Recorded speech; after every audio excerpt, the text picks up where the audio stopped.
Hey, Welcome. Ty. How are you? How you doing, my friend? California greets you. Oh, look at this. A little Texas That's- hospitality. Beverly Hills and Texas, meet up. For those of you who don't know, Tilman was named by Forbes as the richest restaurateur in the world. But near and dear to my heart, you own a basketball team, which is probably the greatest accomplishment in my mind somebody could do for just a fun business goal. Owns 600 restaurants, 60,000 employees. Yeah, 5 casinos, but I have to say, I love them all. I love all the businesses and the hotels, but it's really great owning a basketball team. Basketball team, that's as good. And you've got a good team this year. So, question from your book, Shut Up and Listen. Great title, by the way. You talked about knowing your numbers, right? So, we now live in a world, I'm in the middle of it, social media, everybody's becoming an entrepreneur, which in many ways is good. And people want to think big. They believe in the secret and all these big picture things like I'm going to succeed. But when I read your book, there's 2 things that stand out. One is know your numbers, meaning you got to have technical skill. You have to pay attention to the business. In your experience, you had a TV show, you've seen so many business owners. What percentage of business owners know their number? None. No, really. A lot, all your successful ones. And the unsuccessful ones don't know their numbers. And I don't care how good your product is. If you don't know your numbers, and I can talk to somebody for a minute and a half and start quizzing you about your business, and I can know real quick, you know, how much is your receivables, what's your payables, what is your cost of sales, what is your labor cost, and if they don't know those numbers, they're going to go out of business unless they just happen to have a product that is just flying off the shelf everywhere. Yeah. Because you have to know your numbers to be successful. What do you think? I mean, right now, it's all this in the news about big businesses. Uber, WeWork now is in the news. Do you think some of the issues they have is just not having enough common sense with the numbers? Like these companies are growing? No, I think that Wall Street finally said, you know what? Just because you're a technology company and all you have is revenue and you don't have any profits, okay, we're sick of it. We're sick of all the dreams and you just going out and buying revenue but not worrying about a bottom line. Right. And for me, because I was public for 17 years, I took the company public when I owned 100%, and I took it private owning 100%. But at some point, I think Wall Street just smartened up and said, wait, anybody can create revenue. I could start right now, because I understand business, and go grow my company from 4 billion to 10 billion, you know, in 24 months. But I have to worry about the profits along the way. Right. Okay. Right. And so you're saying artificial growth. It was can just happen. artificial. Yeah. Absolutely, I can grow anything. But Wall Street was allowing these companies not to make money for years and years and years. And finally, they said, "Wait, time out here. Yeah. We want to see some earnings." Yeah. Yeah. So do you think the other thing that I was reading an article. It was not your book, but it was a recent interview where you were talking about goes along with this. About it's been 10 years since a recession. Yeah. Do you think, one of my mentors told me, said, Ty, about every 7-10 years something comes along. Do you think we're potentially cruising for a bruising here? Absolutely, and I've been saying this in, you know, all kind of interviews, you know, as I've been out talking about the book. And what happens is, and everybody wants to talk about the GNP and all the barometers of a recession. It's really simple, okay? We tend to overbuild everything in good times. And we've been on a building spree. Just look at LA, Houston, New York. We've built so many apartments, so many houses, so many cars, so many restaurant seats, so much retail. And what happens is the consumer finally gets full and we can't eat anymore. And so what happens? You need a recession to let everything catch up again. And so there's supply and demand for everything, from TVs to cars to restaurants to apartments to homes. And that's where we are right now. The consumer is full. And that's why all of a sudden you saw the manufacturing numbers slow down today. And that's as easy as I can put it. We're full right now. We're all fat. But to someone listening, in my experience, there's opportunities in recessions. There's opportunities in expansion, contraction. Somebody listening doesn't necessarily have to be freaked out that there's no opportunity. There's still going to be opportunity, right? Let me tell you something. You can go back and look at my history, okay? And Forbes has me right at $5 billion today. And I've made all the majority of my money in bad times. Right. Because that's when you can be opportunistic. This is how I live. You build your balance sheet and your liquidity in good times, Okay. and then you don't acquire in good times. You acquire in bad times. And this is the time you eat the weak, because the weak is going down right now. Every single business that I see right now is trading at a lesser multiple and is starting to have weaker earnings than they had 2 and 3 years ago. Yeah. So this is the time, and I can promise you this, we'll come out of this recession and you can play this back in 2 or 3 years if we go in it and then we're out of it. And I built my net worth considerably because I'm going to do some eating. I'm going to get fat in the next couple of years. So basically, in a lot of ways, it's like contrarian. Get fat when everyone's getting skinny. 100%. Stay skinny when everybody's getting fat. 100%. I have not done a lot of acquisitions in the last few years, but just in the last couple of weeks, I've done 2.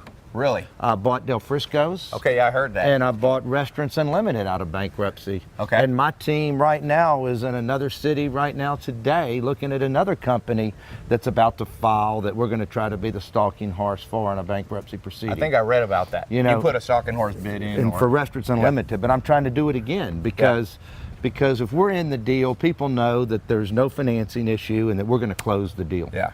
You do business with us, they will close. And because you have so many people kick tires and look at deals, but this is the beginning of it right now. Yeah. I'm looking to eat some weak right now. Me and my business partner Alex are currently in doing the same thing. We've got a bid in at one of the biggest U.S. retail brands. All the retail's going. So 100%. We're in a bidding war right now. So one of the things that I like what you're saying, and as I read your story, it's a little bit contrarian, which I like. I mean, I'm right to say you dropped out of college? Yeah. Dropped out of college, which is a little contrarian. I mean, had a year to go, but I started making too much damn money, and you just say, oh, I'll go back, and you know, of course, you never do. You didn't need to go back. And what's so funny is that at the school that I was at that I dropped out of, I've been the longest running chairman of the Board of Regents at the University of Houston right now. Really? Since the founder back in the 30s. They probably forgot you you didn't graduate, right? No, I think they know it, but they know he's a pretty good damn chairman. And so you're contrarian around your education, your background. You're a contrarian how you think of recessions. You're also contrarian in most people can't make any money in restaurants. But I always tell people, anything humans consume at volume, there's money to be made. 100%. Whether it's steel or cars or restaurant, you just have to be extra smart on restaurant. That's why I'm happy to be talking to you, because I was in the nightclub business with a restaurateur in Raleigh, North Carolina when I was real young. And I saw it's a tough business. You have to be sharp. It is, and there's nothing. I tell this to everybody. There's nothing more profitable than a profitable restaurant. And there's nothing more unprofitable than an unprofitable restaurant. Yeah. And it's just, do you hit that revenue number, and do you have the lease right? Do you have your expenses right? You talk about that in the book, the lease. 100%. I mean, you people just make the same mistakes over and over again. And I learned to always learn from my mistakes. Yeah. And I'm a lot smarter today than I was 25, 30 years ago. I did a tweet. I said the only reason to be happy about getting older is if you're getting smarter. That's the main advantage of age. I mean, I'll say this is that let me grab a ball here. you can. We don't have to have a contest or anything. Bounce it around a little bit. Okay. Sorry, you were saying. You can take the smartest guy there is or woman from your best university, Princeton, Harvard, Stanford, and I don't care how smart they are, okay? They don't have 2 things. They don't have experience and they don't have history. Yeah. And I'll outduel them every time on experience and history. And I don't care how smart kids think they are today. Yeah. They really are, and they're probably smarter than us at that stage, but they don't have history and they don't have experience. And that you can never make up for that. I don't care how smart you are. One of my mentors, Joel Salton, said you can't Google experience. You cannot Google experience. You have to have it. That is a really smart statement. He's a farmer and he has a lot of common. I always say common sense is no longer common. I tell people, in an entrepreneurial world, what happens, everything creates its opposite. As people get more book smart or more academic smart, it leaves a hole in the market for people with common sense. Absolutely. So owning a basketball team, tell me about the feeling. Was this in the mind for a while? Like, because the neat thing that you did is not only did you buy a basketball team, but you got one in your home city. You know, it's really interesting is that of the 90-something professional sports teams in America, of your major sports, there's probably only 3-4 people that actually own 100% of their team in their hometown. There might even not be that many, if you want to know the truth. Yeah. It's you know, because now it's a lot bought in groups and things like that. Yeah, absolutely. But then not in your hometown. Right. And you know, when everybody else was trying to figure out to make the numbers work, I went out and bought it. Yeah. And because you could never make the numbers work. Yep. Okay. But it's the greatest long-term asset also. Yeah. Because you've never sold a basketball team or football or baseball team for less than they were paid for the time before. But it's great. You know, I tried to buy the team 25 years earlier for $80 million, and I got beat out. 80 million. In 25 years. But you know how I look at things, and this is where you got to be positive, and that's what the whole book's about, is if I would have bought the basketball team, maybe I'm only worth a couple of billion today. Right. Because I would not have been growing my business. Right. So everything happens for a reason. Yeah. And so here it is, 25 years later, I'm worth $5 billion. I'm able to buy that team for $2 billion. Yeah. So things work out. You got to look at it that way. Do you think you would have worked a little bit less hard if you owned the Rockets early? Well, maybe I would have just gotten consumed with the Rockets, right? Because they'll consume you. Yeah. Okay. And I would have worked to build sponsors and do all this, but I don't think they would have been worth anymore. Yeah. But I was able to build my company, and now I get to enjoy both. I didn't have to sell my company to buy them. Do you have to be careful to balance? You've got all this other business, and the Rockets. It's just natural to want to just focus all day on that. Yeah, but this goes back to, once again, something I talk about. I know what I know, and I know what I don't know. Right. Okay, and so I really can't contribute at the Rockets office every day. Okay, because I'm not going to scout players. I'm not going to tell you who to pick.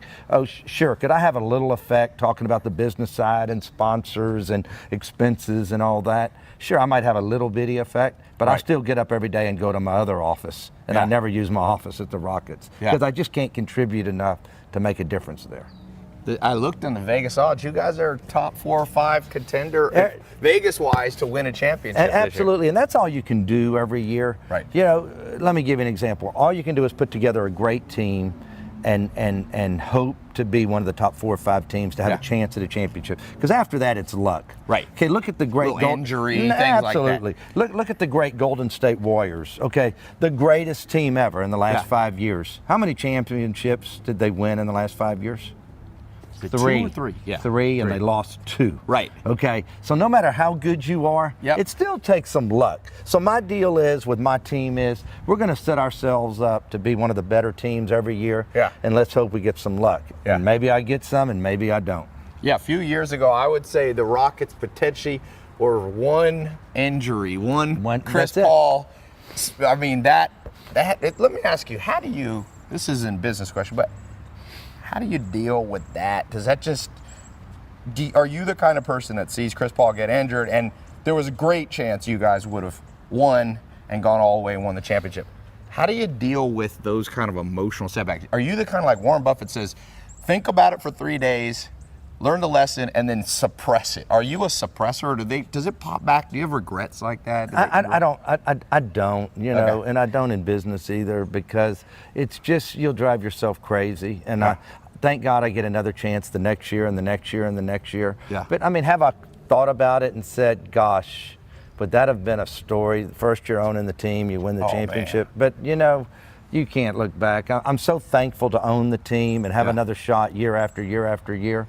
Now, I'll be really disappointed if before I close my eyes one day that I don't win a championship. Yeah. So, that, you know, and you never know. That could be the closest I get in the next 25, 30 years. I mean, you don't know. I mean, a James Harden only comes around so often. You only get a chance to have a James Harden and a Chris Paul on your team for so long. Yeah. You only have a chance to have a James Harden and a Russell Westbrook on your team for so long. So let's go forward 5, 6 years from now if we don't win it. And I sit there and I say, this is James and Russell's chance. They're both 30 years old. Yep. They're both under contract with me for the next 4 years, okay? Yep. The Houston Rockets. So where are they going to be 4 years from now? And where will I be 4 years from now that I will ever have an opportunity and they will ever have an opportunity? Because I've signed Chris for another, I've signed Clint for another 4 years. I've got Eric Garden for another 3 years, 4 years. I've got PJ for a couple of more years.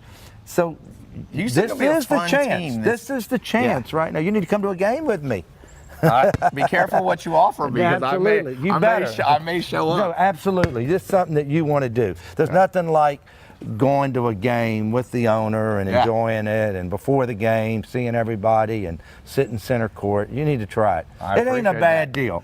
I will make a special trip. I'm trying to think what game would be a good one. I don't want to take your best game because you got a better guess than me, but we'll have to figure that out. For sure. And I'm not just saying it. It's something that you really should do. It's a great experience. I appreciate that. Changing topics completely. We were out the basketball court. He hit a full court shot. It was off camera for a second, but when it comes to just pure mindset, you talk about in the book something I think that's surprising that needs to be talked about more. You basically say, don't be afraid, but worry more. Because everything in the modern world, the zeitgeist is like, don't worry, everything just works out. But there's quite a few business people, great business people, Forbes list that say it's the paranoid who survive. How do you balance that with having happiness but also worrying about things? I have no fear because I do my due diligence. Okay, so if I do a deal, I deserve to get kicked if it doesn't work because I did my due diligence. I don't do make-believe performance. I always do a worst-case performance for myself. And I know there's a paddle for your ass if you don't watch out. Yeah, okay, I like that saying. Okay, so paddle for your ass. So every day I get up, I have no fear of doing any deal, but I also worry about everything, and I worry about where can that paddle get me. Right. And so I better know my stuff every day. Right. So it's more of a matter of, it's almost like you're not an optimist, you're not a pessimist, you're a realist. No, I'm 100%. And I think I told somebody about this, I think yesterday. I'm driving in the car, and I said, I don't think because I own something, it's worth more. Okay, you know how everybody think, oh, well, my house is worth more, my boat's worth more, when they're trying to sell it. Right. I'm a realist. It's only worth this. Oh, I know. I sold Concept last year, and he said, you were right on. It's just, that's all it was worth. But everybody thought it was worth more, but that's truly all it was worth. Yeah. And I owned it, and I sold it. But people have got to be a realist of what their talents are, what their abilities are, and do your due diligence always. Yeah. Do you think we live in a narcissistic culture that thinks more and more, and it's that we live in the selfie age, the Kardashian age? Do you think people feel more entitled? There's definitely an entitlement that is out there today that was not out there before. Yeah. 100%. Do you think it makes people poor or richer in the long run to be entitled? I mean, there's a case for having confidence and self-esteem. Well, but where does it cross the line? Well, it's kind of like, well, I want to go to college, but I want you to pay for it. Right. Okay. And so I can tell you, and a lot of millennials do support socialism. Right. But those same millennials that want to be entitled, that want somebody to pay for their college, it's capitalism that makes billionaires and millionaires. Right. Not socialism. Right. Okay. Remember, socialism, we want everybody equal. Well, I don't want to be equal with everybody else. I don't want to be equal with you. I don't want to be equal with them. I want to be able to separate myself from you. Right. Okay. In a nice way. Right. Not in a mean way. Yeah. But when I can't separate myself, then what's great about that? Right. Okay. So we're going to make everybody win the same amount of basketball games. We're going to make everybody make the same amount of money. Yeah. Okay. That's the competitiveness that makes America great. And so we want to take the greatest thing we have is competitiveness and capitalism and take it away from our country. Yeah. I want everybody to have an opportunity. Well, see, 2020 is going to be an interesting year here. It's going to be an interesting year. But that's what made America great, is that a guy like me can start out with one restaurant. Yeah. I don't think you were born successful, okay? I was born to a single mom. My dad was in prison when I was born. Okay. So do you want to move to a society that people like me and you and these people here can't succeed? No, because I think it actually hurts everybody in the long run. It does. I love the competitiveness. Yeah. Great honor here to have Tilman Fertitta here. We're talking about his book, Shut Up and Listen. I just read it this week. It's a good book. What I like about the book is you say a lot of things that aren't generic cliches. A lot of business books now are generic cliches. If you don't know Tilman. He was named by Forbes as the richest restaurateur in the world, $5 billion net worth, owns the Houston Rockets, owns Morton's, 600 restaurants, 60,000 employees, casinos, aquariums, even a boardwalk I saw. Was that, yeah, was that right? Yeah, in Houston, I have the #1 tourist attraction, the Kima Boardwalk, over 3 million visitors a year. And anything in the entertainment field, you know, the 5 Golden Nugget casinos, and you know, even here we're shooting this in LA, and it's everything from Mastro's to Martin's to Catch which is it's great to in a city like LA have a couple of the busiest restaurants in Mastro's and Catch. And I used to have the rainforest out at Disney, but they're building a hotel where the rainforest was. But I still have the big Bubba Gump out there on the Santa I was going to ask you. Pier, I have to hear. Bubba Gump is like one of the greatest themed restaurants in America. Every time I see it, I'm like, I have to eat there. Whose idea was that? But believe it or not, a couple of people came and took a idea from My Joe's Crab Shack. Okay. And then went to Paramount and said, hey, can we license Bubba Gump? Yeah. And it's just a Joe's Crab Shack that became a Bubba Gump, and so I bought it out because I didn't like that they took a lot of my ideas. And you know, Paramount's got a big deal. And you know who's really got a good deal is who's the director from Bubba? Zemeckis? Yes, Zemeckis. Zemeckis. And who's the actor? What's his name? Hanks. Hank. Yeah. They make a bunch of money off of Bubba Gump. You'd be So shocked. every shrimp, they get a small royalty. You know, believe it or not, when they cut their deal for that show, they took a huge backside. Really? And they are making a ton of money off of Bubba Gump Shrimp Company, a bunch of money. And you got to give them credit. They didn't take the money up front. They took it on the backside, and they're doing very well off of Bubba Gump. Let me ask you this, because I'm a very, very junior deal maker compared to you, right? Me and I my think you're business doing partner. quite well. But you've got the numbers to back it. Let me ask, I often say, what do they not teach us in school? There's many things. And one of the simple things is sales, people skills, reading people. You mentioned due diligence, just deal making overall. Wealth comes from deal making, knowing how to spot an opportunity, value it, and then put the terms together. You talk about this some in the book.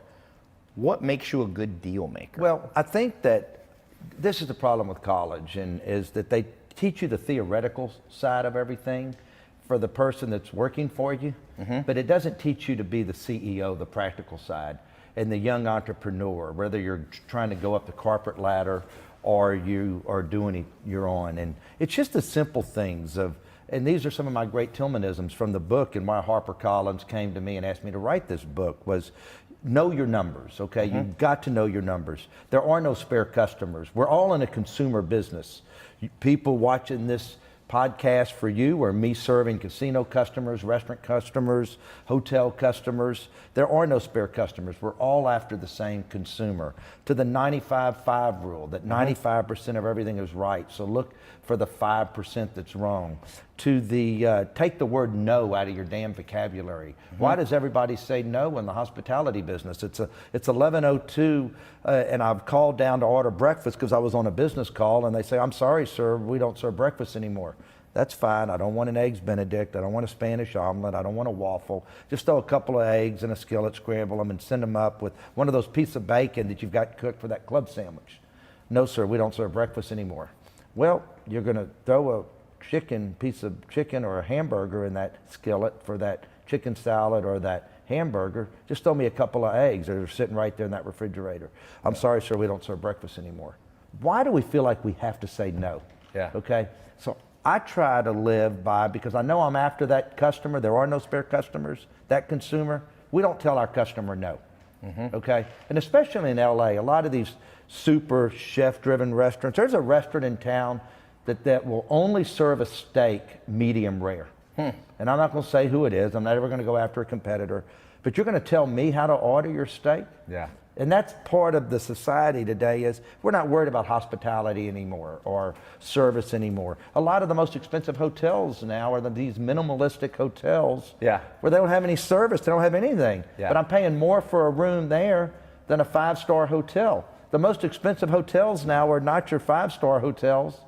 they're minimalistic hotels that can't even get 2-star. Yeah. What happened to service and hospitality? Yeah.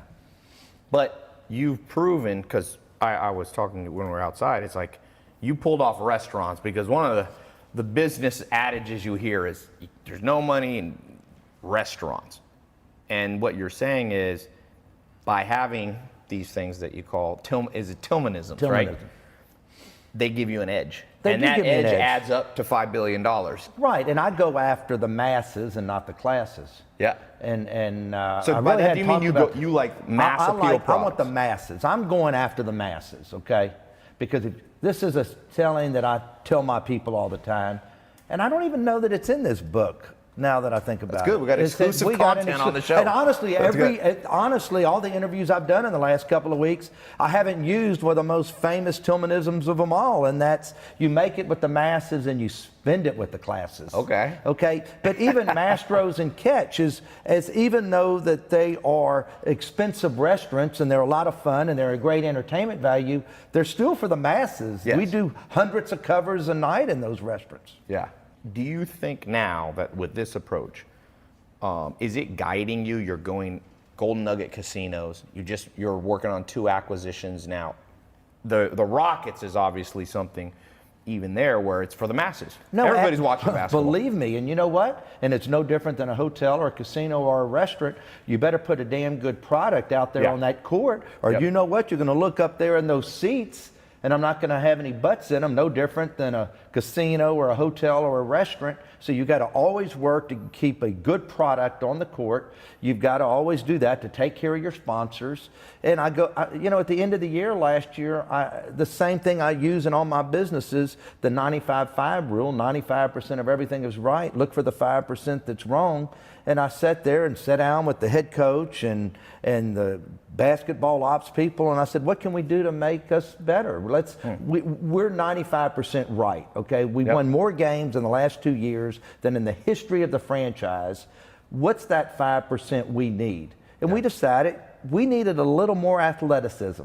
Huh. Okay. We needed a little. You got that in Russell Westbrook. You damn right. Here's a guy that the greatest fast break transition player in the history of the game, a tremendous athlete to speed the game up for us a little bit in transition. And so I think that we got that 5%.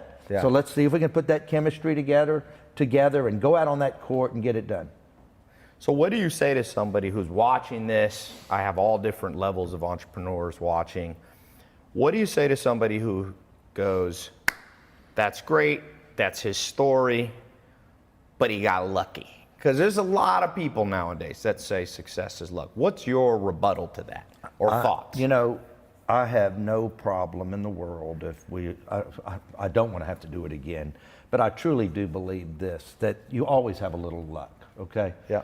Absolutely. But you also put yourself in the position to meet that luck. Okay? I got out there and met people that I know have given me advice or helped me along the way or who believed in me, but also did something to put myself in that position. Yeah. And I'm very humble in the sense of I'm very thankful of everything, and I can tell you honestly, I've outworked everybody. My team has outworked everybody. And I do believe this. And I know this is a cliche. You can start all over again and the same people are going to end up with the money. Yeah. I hate to say that. But so you feel that way? I really do feel that way. Yeah. But now, do I feel that, somebody was a tech entrepreneur and was working on an app and some other bigger tech company came along and bought it and they made $50 million?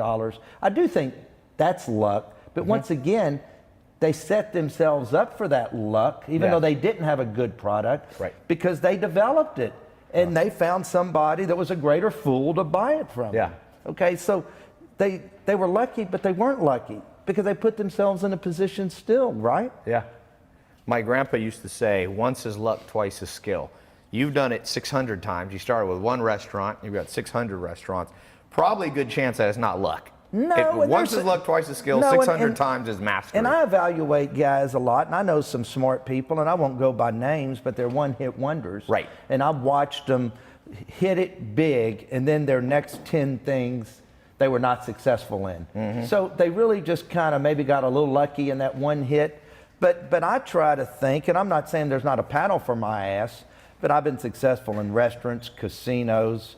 I've made $1 billion in equity in the restaurant business, and I've done it in the gaming business, and basically started with one both times.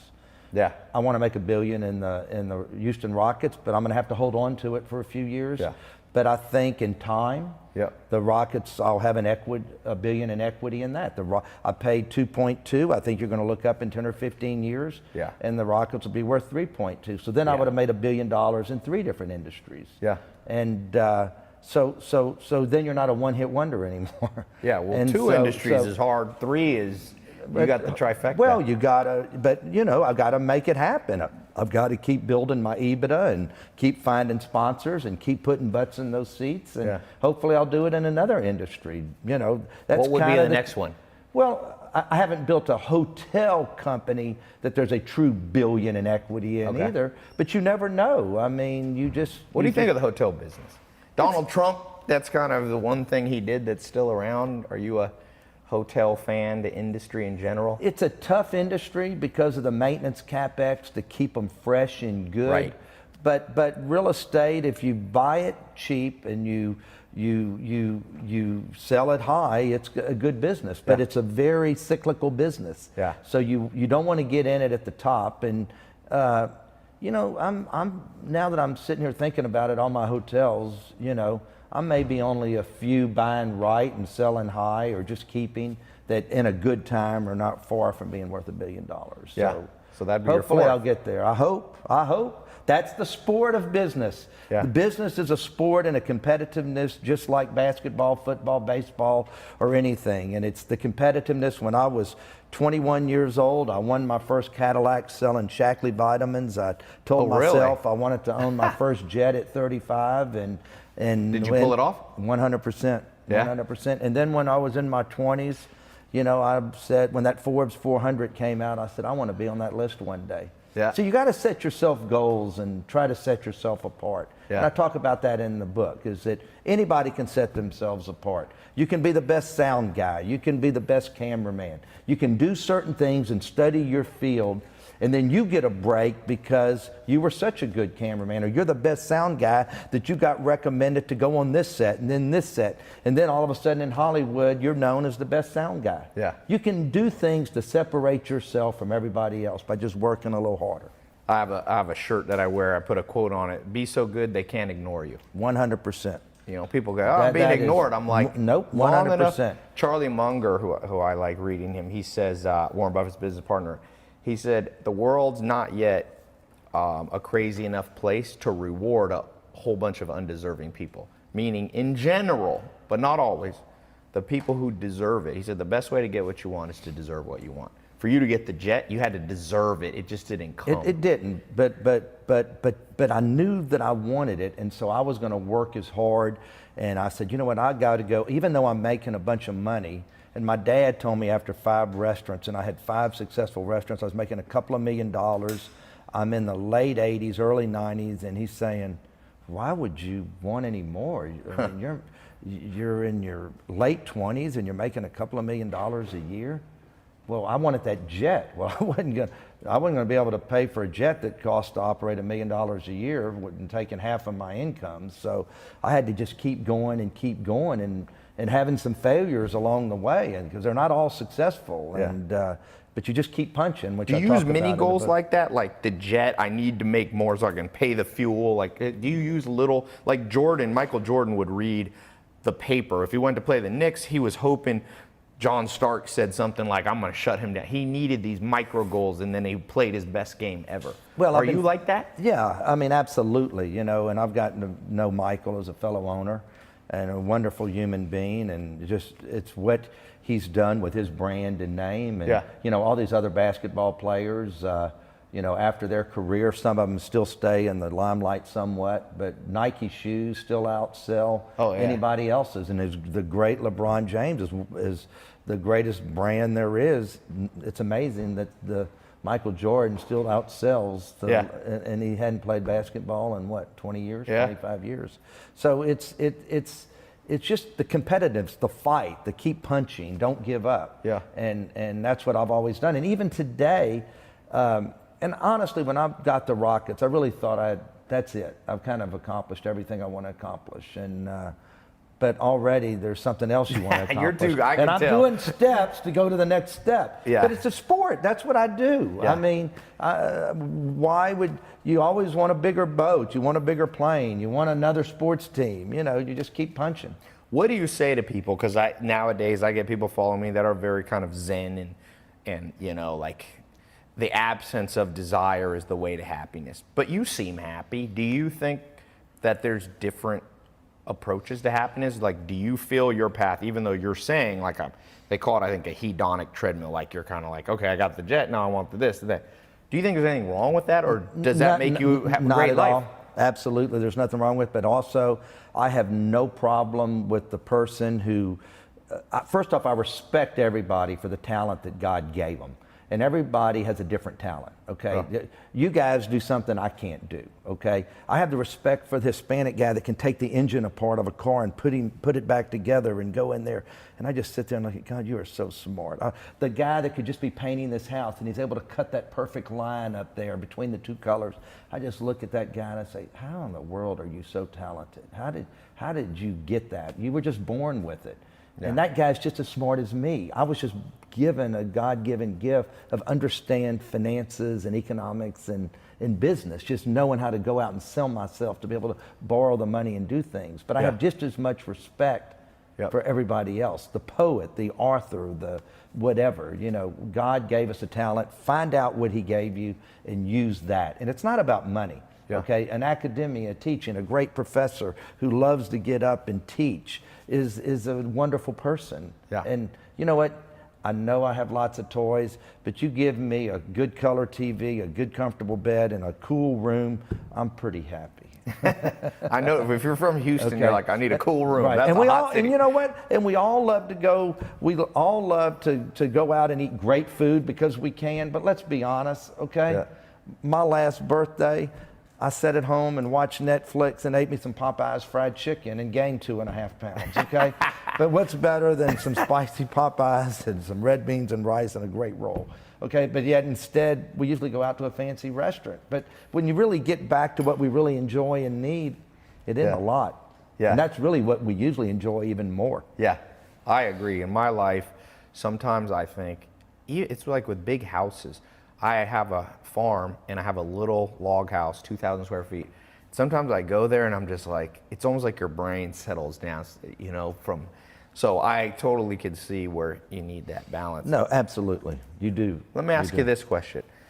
2 questions that I try to ask anybody who's hyper successful like you. One, best day of your life or one of the greatest days of your life. What was it and how did you feel? And does that be what comes to the mind is like one of the great days of your life? Well, you know, the day your kids are born is always a great day, for one.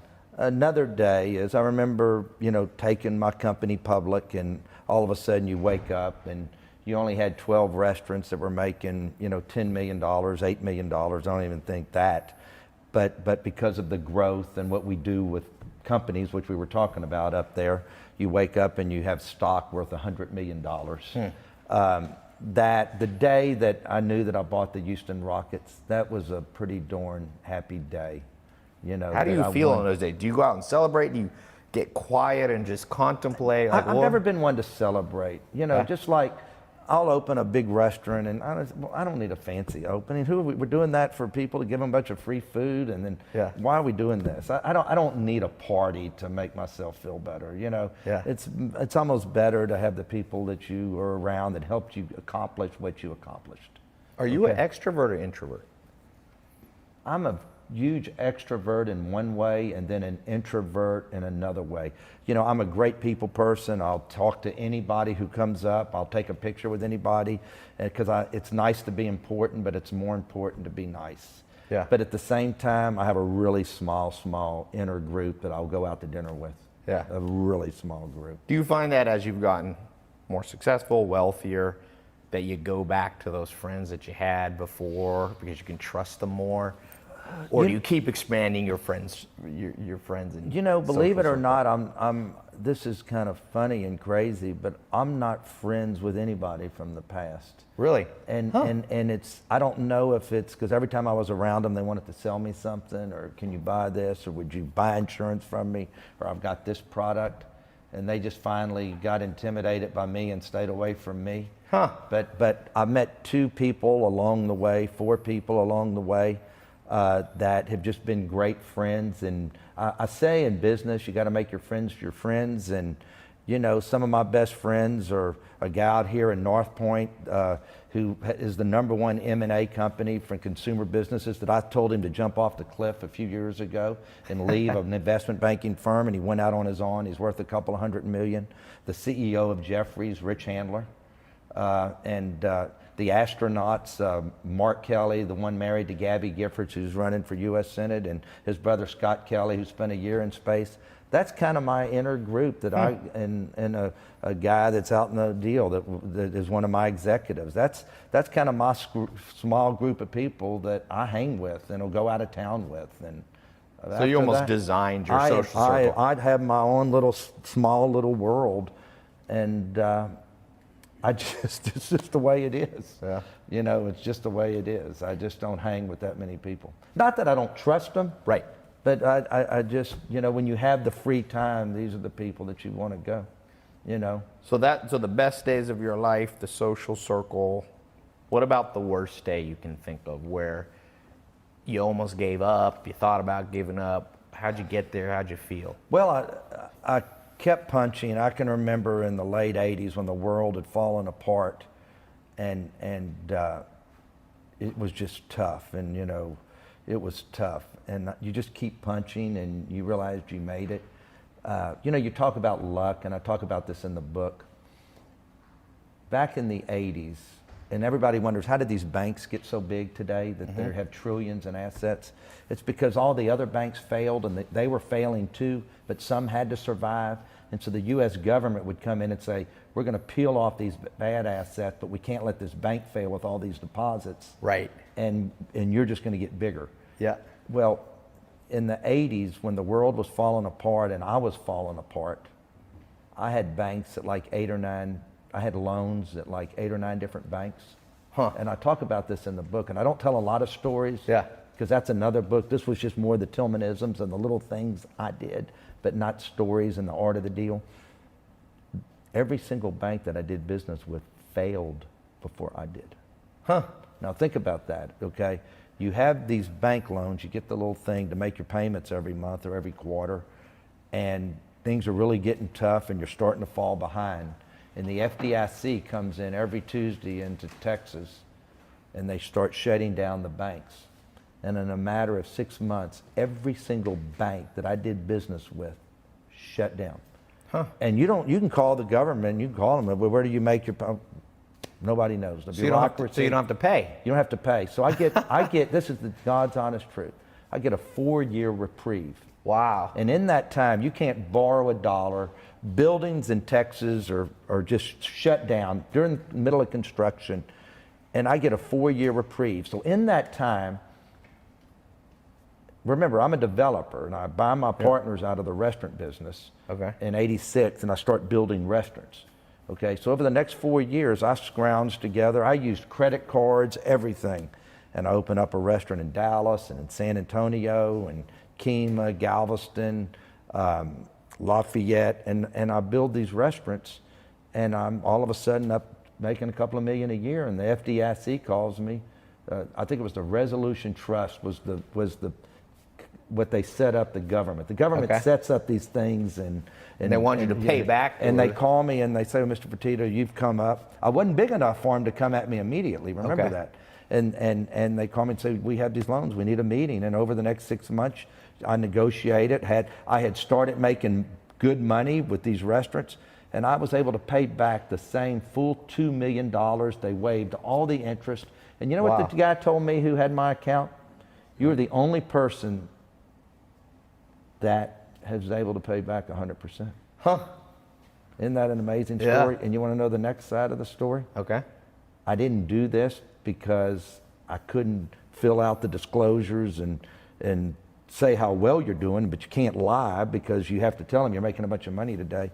I signed that settlement, wrote them out a check of $2 million, and I had already put a deposit down on my jet, my first jet. I was 35, and closed on my jet the next day. Wow. But I couldn't close the jet while I was still negotiating with them.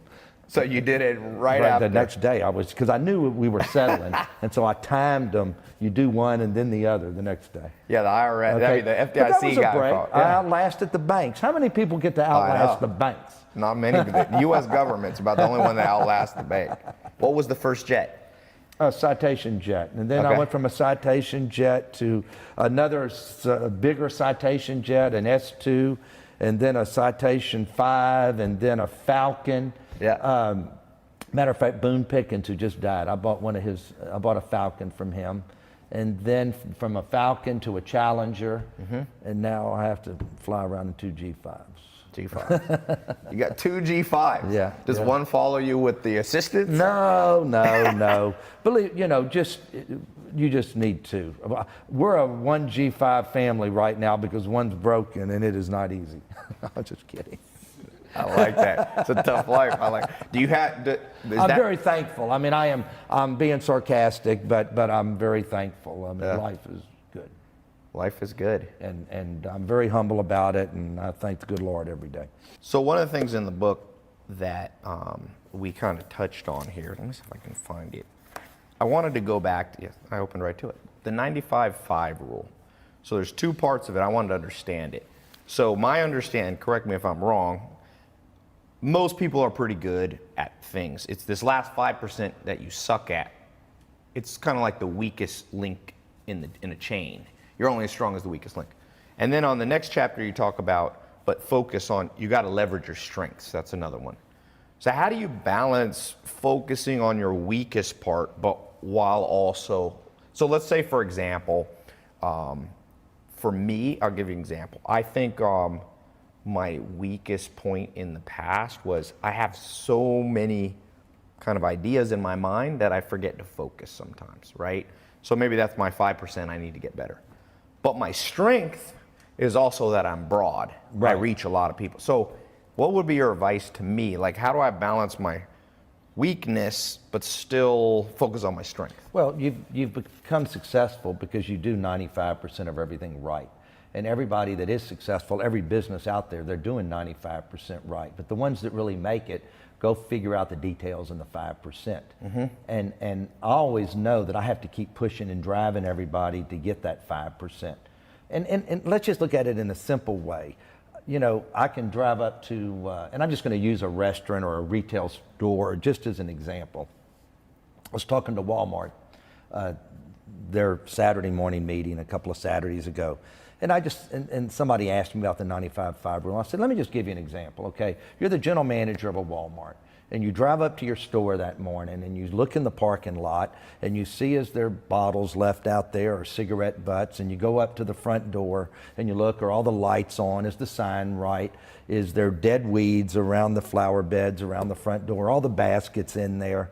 Or you go to the front door, and is there smudges on the glass, and does it look real clean out there? Or is there spilt drinks and everything? Well, I hadn't even walked in the store, and me personally or that general manager, I can judge the general manager of that store. I can tell you if that's a well-run store. And I can pull up to any of my restaurants or anybody's retail store and tell you before I ever walked in the door if that's a good operator or not. Yeah. Okay? And if they're not a good operator on the outside, why in the hell should I think they're going to be a good operator on the inside? Yeah. So just think about when you're driving around and you're looking at somebody's business.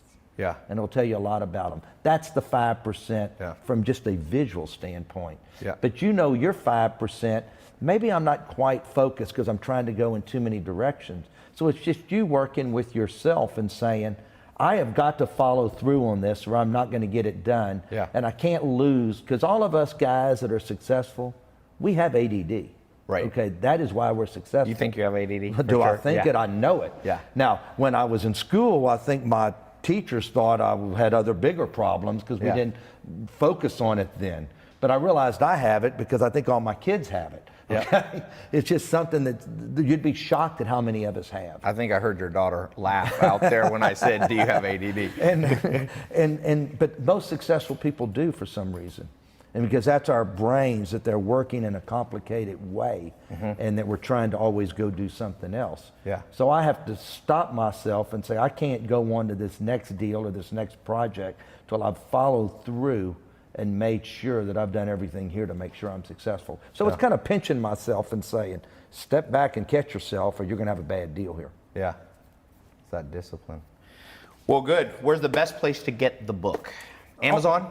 Amazon or Walmart online or Barnes & Noble, any of the bookstores, the Hudson's all over the airports. It's everywhere, but you just order it online a lot if you don't have to leave the house. Yeah, do it whatever you want. I'll put a link, tylopez.com/Tillman. And There's a I'll redirect Tilman.com it. that then I think shoots you to everywhere else, I believe. Yeah, go to tylopez.com/TILMAN and it'll redirect you to the right place to get the book, more information. I'm glad you're going I know you've been behind the scenes making money. You know, there's a lot of people, it's speak less, do more. You've been doing that. And I'm glad now that you're getting out and kind of sharing the message because people need to hear this. Common sense is no longer It's all common sense and logic. Yeah, a lot of your book is just like, it's common sense. There's nothing that somebody's going to say, well, he's just much smarter than me, because I'm not the smartest guy in the room. But there's little things But you're the richest guy in the room. So you win on in that most one. rooms. Almost most always. rooms I am. But it's okay. And I love to be in the room with somebody richer than me because I'm going to learn something, whether it's from somebody in this room or some other room. So next time I see you, we're going to be at a basketball game in Houston, Texas. I'm going to definitely take you up on that. Let me ask you this bonus questions, 30 seconds. If you had this is your last day on Earth, you're going to space with Elon Musk, and you wanted to leave your family and humanity like 2-3 sentences, what do you say to him? Your greatest thing, the greatest Tillmanisms in just a couple sentences. Always be happy with what you have because there's always somebody who has less. Yeah. Always be happy. Yeah. Thank you. Thank you. This was great. Go check out the book, Shut Up and Listen.